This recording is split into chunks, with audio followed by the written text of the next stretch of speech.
Stop!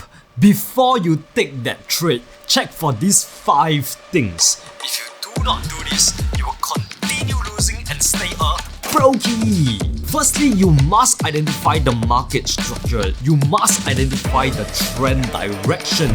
It's only 3 types of trend, right? Your uptrend, downtrend, and your sideways, which is your consolidation.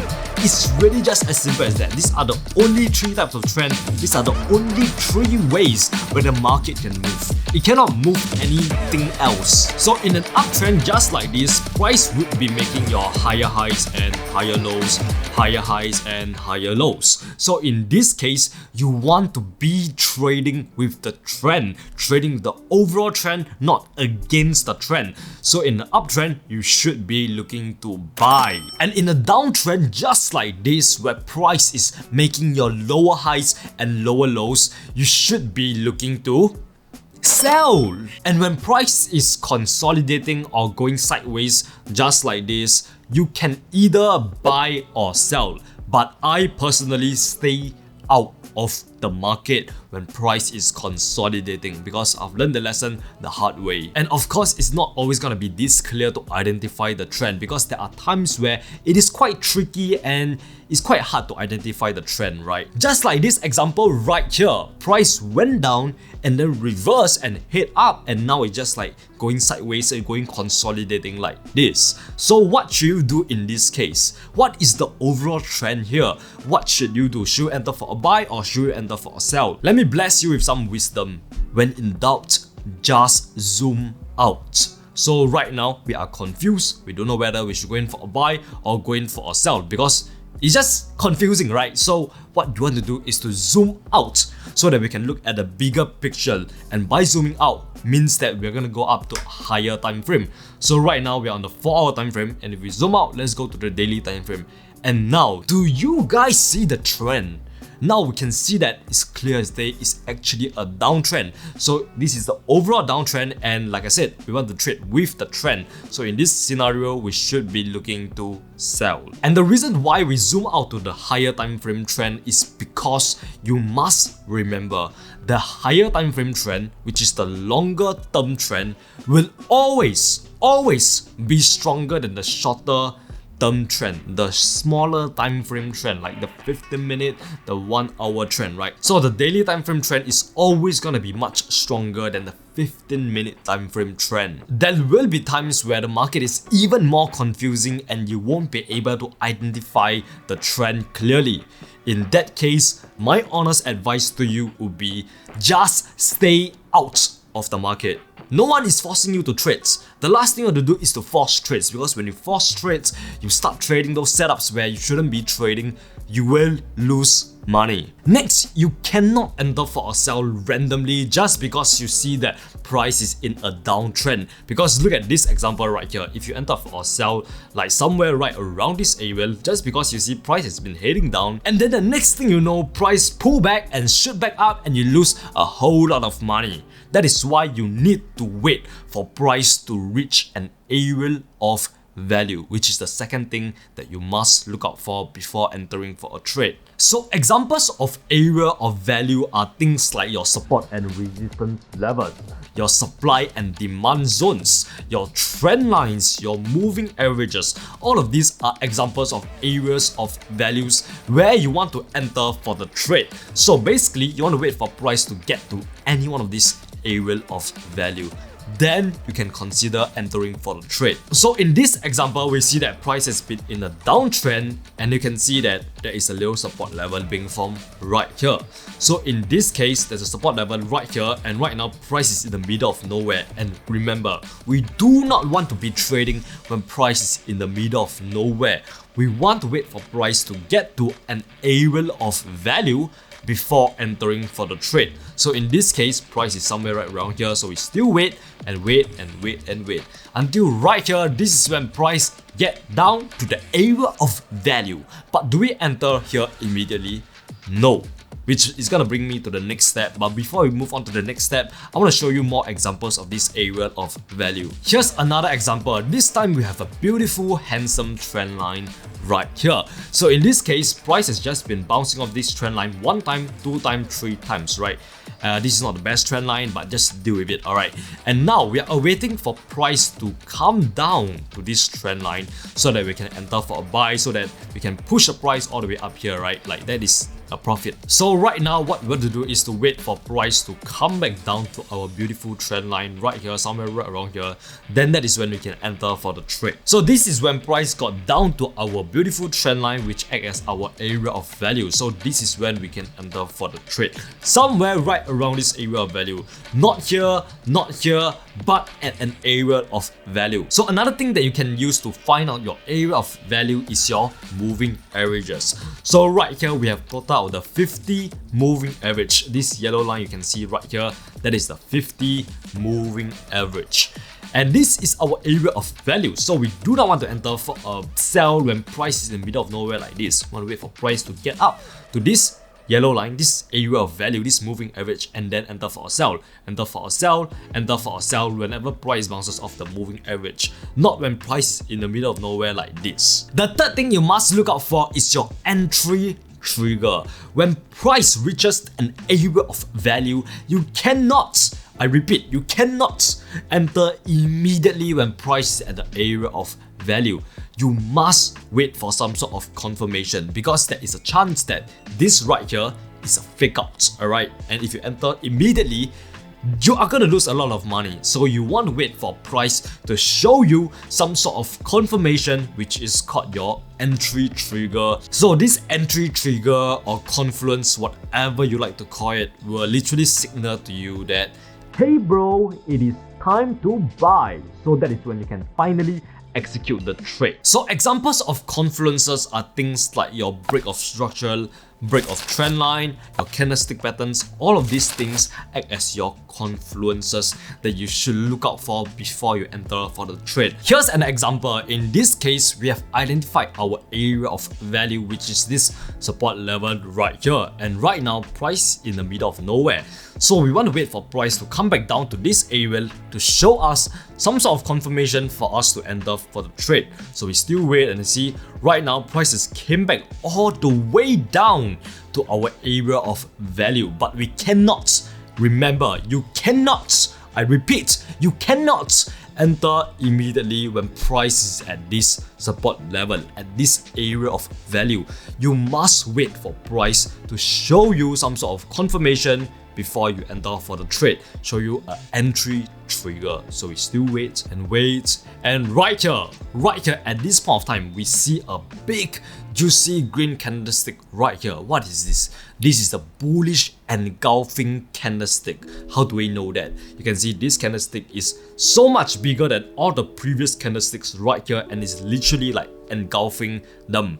So this is the confirmation for us to enter for a buy. So I will have entered for a buy somewhere right around here when I see this candlestick being formed at this support level. And look at what happens next. Price literally shot all the way up here, making this a very successful trade. Here's another example. You can see right here, price is in the middle of nowhere, so we do not want to enter right here. We want to wait for price to come back all the way up to our area of confluence, area of value, which in this case is our 50 moving average that we have drawn right here. So price went up to this 50 moving average, and this point of time it got rejected and hit back down. And then it went back up again to retest this area and hit back down. So at this point of time, what chart pattern is this? This is our double top chart pattern where price rejected this area of value not once but twice. So we can enter for a sell somewhere right around here. And as you can see, if you enter for a sell, when this double top is formed, price literally went all the way down back here. The fourth thing you must check is news. You must check news before you enter for a trade if you want to avoid any unpleasant move in the market. So what I personally do is that before I enter for the trade, I will go onto this website called Forex Factory and check if there's any news that's coming out on that day. I'm not gonna teach you how to use Forex Factory because you should already know that, but basically you want to check for any news that's gonna come out on that day, right? So example, today is October 14th and there's a news that's gonna come out at 8:30 AM and it's gonna be a core retail sales, right? And this is the high impact news. How do we know that? Because there's a red folder right here. So when news come out, price is gonna move up and down like super duper fast. I'm talking like price can move up 100 pips in 1 minute, which is freaking crazy, right? So if you are on the wrong side of the move, you're gonna lose a lot of money, which is why you must check for news before you enter for a trade. Just imagine you enter for a buy somewhere right around here, and then the next thing you know, some news come out and push the price all the way down 100 pips. And if you did not use a stop loss, you're gonna lose a shit ton of money. So the question that I get a lot is, should I trade the news? A lot of you guys have always been wondering, should you be trading the news? And my advice to you would be, do not trade the news. Trading the news is like gambling, because there is so many uncertainty when you are trading the news. The news can be good news, but price can still go down. So if you are a beginner, please do not trade the news. If you are like a complete newbie who know nothing about the economy and know nothing about fundamental analysis, do not trade the news, alright? It is just pure gambling. Yes, you can make a lot of money very fast, but you can also lose a lot of money very fast. The fifth step is that you want to plan your exit. It is very important to plan your exit, because once you get into the trade, once you enter for the trade, you must know when to get out of the trade. Because if you don't know that, you are going to see your profit goes into a loss. So there are two types of exits that you must plan. Firstly, where should you exit if you are wrong? And secondly, where should you exit if you are correct, if you are right? So this is what we call your take profit, right? This is your take profit, and then this is your stop loss. So stop loss is basically a level where, if price hits your stop loss, your broker will just get you out of the trade and you just cut your loss early. And take profit is like the opposite. It's like when price reaches take profit, your broker will automatically get you out of the trade and you end up with a little profits. Firstly, let's talk about stop loss. You should place your stop loss at a level where it will invalidate your setup, so that when price reaches that level, you know that the trade is not going in your way, so you just cut your loss early. Let me give you an example. Let's say that price is in an uptrend, so it's creating a higher highs and higher lows, higher highs and higher lows. But then at some point of time, price failed to create a new higher low, so it come all the way down and break through the previous higher low, which is right here. So this is what we call a break of structure. So in this case, if you enter for a buy somewhere right around here, you could have placed your stop loss right here, so that you know that when price break through the last higher low, guess what? You just cut your loss early, and you can see the traders go against you. So you cut your loss early and just get out with a small loss. And then for your take profit, you want to place your take profit at where price last stop at. Basically at the next key level, or at a swing high or swing low. So let me give you an example. So let's say there's a little resistance area right here, and then you enter for a buy somewhere right around here, and then you see price going up. So in this case, your take profit should be at this resistance level right here. That should be your take profit, because this is where price last stop at, and this is a key level. So this is where you should place your take profit.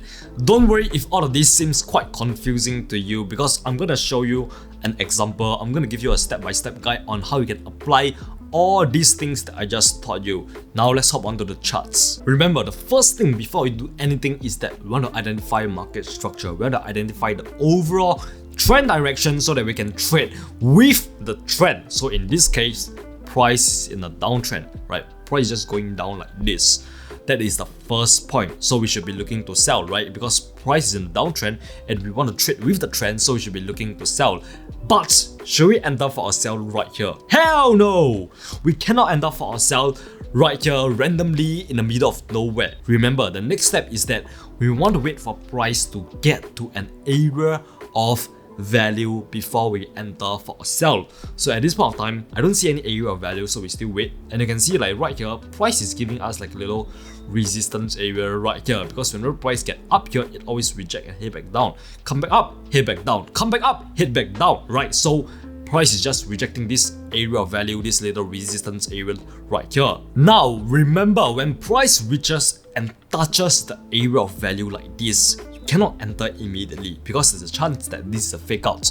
You want to wait for confirmation. You want to wait for your entry trigger to be formed, then that is when you can enter for the trade. So at this point of time, I'm still wait for my confirmation. Right here, you can see like price gave us a huge red candlestick right here. This is the bearish engulfing candlestick, which tells us that price is going to go down. It's just rejecting this resistance area right here. So at this point of time, I will have entered for a sell somewhere right around here. Hold up! No, you cannot enter for a sell yet. Remember what's our fourth step? Is to check for news. Go to Forex Factory and check for news. So for this example, let's say we go into Forex Factory and there is no news, right? There is no news that's gonna coming out today. So you know what? We have cleared this step. There is no news, so we don't have to worry about the news when we can proceed with our entry. So I will enter for a sell somewhere right around here when I see this giant red candlestick, this bearish engulfing candlestick at this resistance level, at this area of value. So just to give you a recap, the overall trend direction was downtrend, so we should be looking to sell. That is why we are entering for a sell right now. Second thing is that you want to look for an area of value, and we have found our area of value, which is this resistance area right here. And third is your entry trigger, which is this engulfing candlestick right here, which show us that there is a lot of selling pressure pushing the price down. So enter for a sell right here. And next step is that you want to plan for your exits, right? Once you get in of the trade, you must learn when to get out of the trade. So at this point of time, I'll place my stop loss at a level where you know that if price reaches that level, the trade is not going in your way. So in this case, I'll place my stop loss above this resistance area right here, this area of value, place it above it, a few pips above it, and I'll place my take profit at the next key level. And where's the next key level? Which could be somewhere right around here. There's a little support level right here, and I place my take profit all the way down here, somewhere right around here like this. And obviously we are on the daily time frame, so the stop loss is quite wide. But if you go to the 15-minute time frame for your entry, which is what I usually do, your stop loss will probably be like somewhere right around here only. Like, so this will be like a much better entry. So please do not enter on the daily time frame. I'm just showing you on this example right here to save time. But basically most of the time I'm going to be entering the trade on either the 15-minute or the 1-hour time frame. And if you do it in that case, you could have entered for the trade somewhere right around here. So yeah, once again, the reason why I place my stop loss above this resistance area is also because that this is a last lower high. You can see price has been making your lower highs and lower lows in a downtrend, and this is your last lower high. So if price goes up like this, that means that this is no longer downtrend and price gonna reverse and hit back up just like this. And then we place our take profit all the way down at the next key support level right here, because whenever price gets down here, it always reverse and hit back up, reverse and hit back up, 1 time, 2 time. So let's look at how this beautiful trade plays out. Okay, you can see right here, price went down and smashed our take profit, and it's really just as simple as that. If you can look out for these 5 things before you enter for the trade, you will make so much more money. Just trust me, you'll make so much more money. So go ahead and try it out for yourself. And if you love this price action strategy, check out this video right here, because if you can combine this strategy that I just showed you with this video right here, you're gonna be like undefeatable, man. So check out this video to find out more. And remember, you're just 1 trade away. Mwah!